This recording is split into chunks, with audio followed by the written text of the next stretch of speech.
Coucou, c'est Mima. Me revoilà encore pour te raconter une histoire. Cette histoire a pour titre La petite fourmi égarée. Cette petite fourmi, nous allons l'appeler Mimi la fourmi. D'accord ?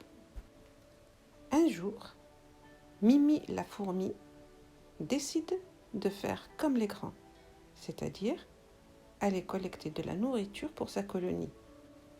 Mais ce qu'elle ne sait pas, c'est que parfois, il faut marcher très très longtemps et aller très loin pour trouver à manger. Et puis surtout, Mimi la fourmi est encore très jeune et n'a pas encore d'expérience. La voilà partie, toute heureuse, mais cette joie ne va pas durer longtemps. Très vite, elle se fatigue et s'égare dans la forêt.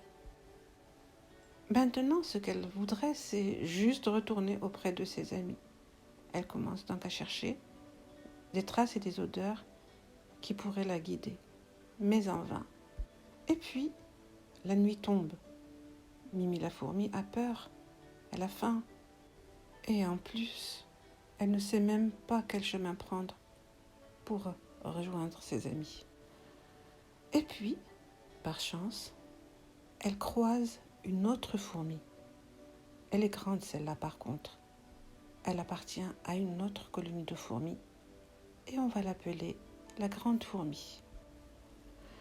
La grande fourmi, voyant Mimi la fourmi apeurée, seule, elle a tout de suite compris qu'elle est égarée et qu'elle a besoin d'aide. Elle va donc lui proposer de l'aider. Mimi la fourmi ne va pas refuser, puisque c'est le seul moyen de retrouver ses amis.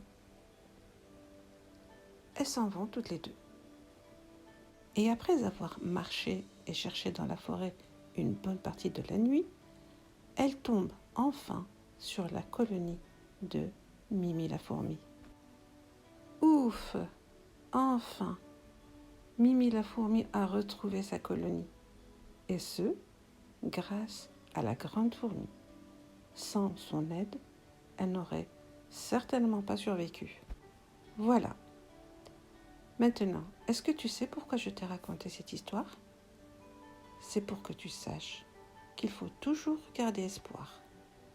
Si les animaux viennent en aide les uns aux autres, les humains le font encore mieux, car l'entraide et la coopération sont essentielles pour faire face aux difficultés de la vie.